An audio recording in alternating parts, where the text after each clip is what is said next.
Guys, what's up? I've had to take another bite of the cherry because there was something that was wrong factually with my other video. But anyway, I'm being challenging Zimbabweans to say, and Africans in general, to say, whenever we speak about something, because we say we're educated people, because we say we're people that have gone to school and have learned how to study and analyze things, let us analyze situations, let us analyze information before we make conclusions about the things that we believe in. So, for instance, on my previous posts, I've been challenging us in Africa, when we talk about white monopoly capital, to understand white monopoly capital from an imperial perspective, from a data perspective, the legalities behind white monopoly capital. What empowers it? What makes it stand up? So in this case, I'm talking about the issue of the 15 billion in diamonds that are allegedly stolen in Zimbabwe over a 10-year period of time. And the question that quickly comes into my mind is that, can Zimbabwe have produced 15 billion of diamonds that could have been stolen, plus another 6 billion that could have gone onto the market legitimately? According to the facts, they say to us that Zimbabwe sold anything between 6.5 billion and 7 billion within the period of time between 2006 and 2016. And then it is alleged that another 15 billion of diamonds was stolen and taken into the marketplace by illicit means. Now, I need you to put that into context and understand what that means. So we are supposed to have had 6 billion of diamonds taken to market legitimately. Then we're supposed to have had 15 billion of diamonds that were stolen. When you bring these figures together, you get about 21 to 22 billion dollars worth of diamonds that are supposedly supposed to have been produced in Zimbabwe. Now, the context is this. The biggest diamond producer in the world is Russia. And Russia itself, within the period of time from 2006 to 2016, never produced $21 billion worth of diamonds. So when you look at the price per carat of Zimbabwean diamonds, it is said that Zimbabwean diamonds were not as high quality as the Namibian diamonds, Botswana diamonds, or Congolese diamonds. So the price of the Zimbabwean diamond, when we look at rough together with gem, was placed at about 52 US dollars per carat. So for Zimbabwe to have produced $21 billion worth of diamonds, Zimbabwe would have had to produce in excess of 400 million carats. Now, I don't know if you guys understand what I'm saying. Russia, the biggest diamond producer in the world, produces about 38 million carats a year.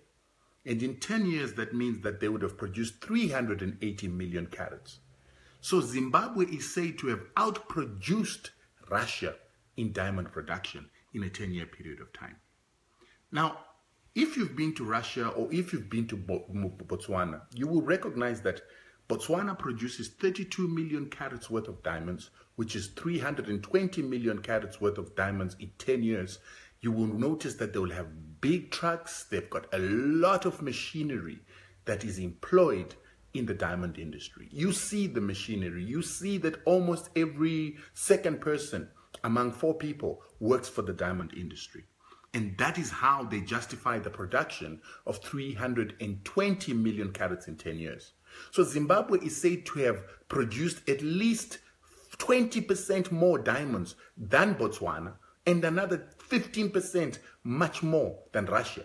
But we never saw machinery and employment increasing in the diamond industry. How is that possible? And they also say that for Zimbabwe to produce 2 carats, they had to move a ton of soil. So for you to have moved a ton of soil to get 2 carats and to get out 400 million carats, that means that you should have moved at least 200 million tons of soil. Now, the question that I want to pose to Zimbabweans is, have you seen 200 million tons worth of soil being moved in the 10-year period of 2006 and 2016? Did you see the trucks? Because you can understand how many 10-ton trucks you would require to move 200 million tons worth of soil. Have we seen those? Where are these mountains of soils that mounted while we were extracting these 400 million carats? Where are the employees that helped in extracting these 400 million carats?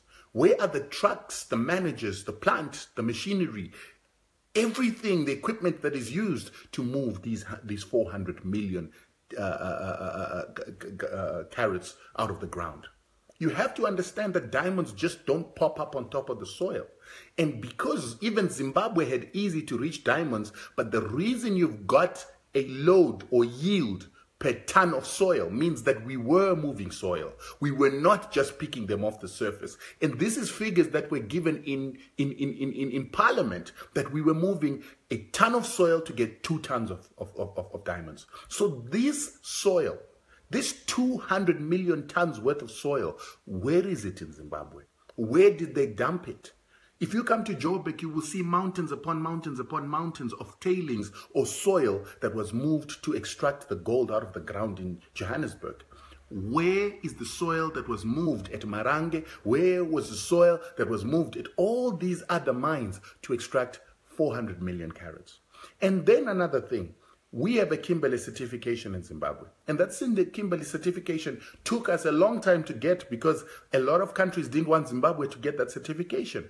If Zimbabwe then went and put $15 billion worth of diamonds, which is a 15% increase in the supply of diamonds on the marketplace, how come Kimberley certificate did not cancel Zimbabwe's certification?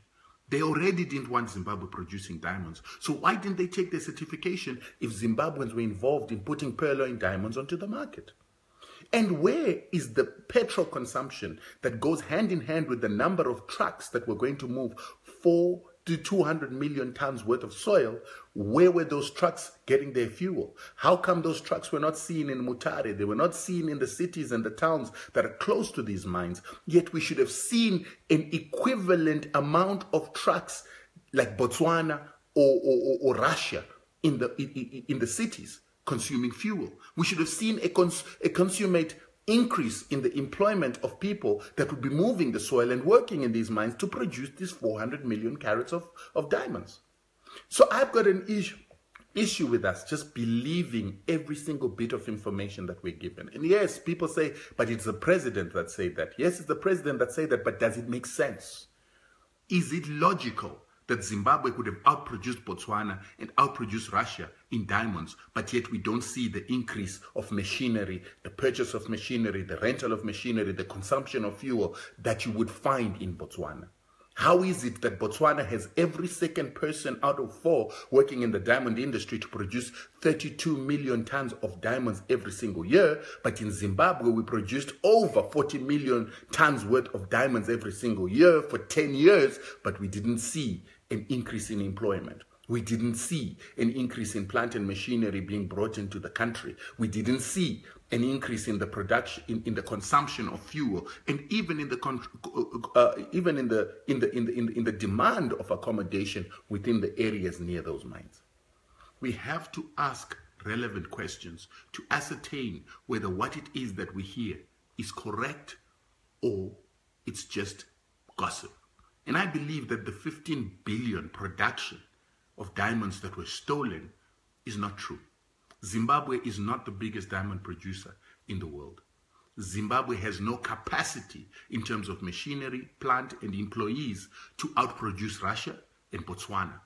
And so if anybody can explain this to me from an academic perspective, how it is that we could have produced 400 million carats of diamonds without having a corresponding increase in employment, a corresponding increase in plant and machinery, and without being taken out of the Kimberley Convention. I'd like to hear that. Lastly, within the 10-year period that diamonds were supposed to have been put into the marketplace illegally by Zimbabwe, this 15% increase in diamond on the market, or rough diamonds on the market, the price of rough diamonds went up by 20%. How is it that you would put extra supply illegally into the marketplace but have a corresponding increase in prices rather than a decrease in prices? Diamonds are a very sensitive commodity. If you oversupply them, the price goes down, demand goes down. And so how is it that there was a 20% increase in diamond prices, yet Zimbabwe was putting an extra 15% into the market illegally? These are issues that we need to start questioning as Zimbabweans. And we need to stop being these people who rely on gossip, who rely on beer hole conversation to come up with what we think are facts. So let's discuss this, and can someone illustrate to me how it is possible that Zimbabwe outproduced Botswana and outproduced Russia in the production of diamonds? Make an academic argument, make a factual argument, show us proof, show us evidence that this is possible, that Zimbabwe could have produced 400 million carats worth of diamonds. And then please account for where those dumps of soil are. Account for how those dumps of soil were put there without the machinery to correspond with it. Explain to me, in a 10-ton truck perspective, how many 10-ton trucks would have had to move 200 million tons worth of soil? And then also tell me where they were getting their fuel and where these extra workers that were digging out these diamonds were living and where they are today. I'd be interested to know.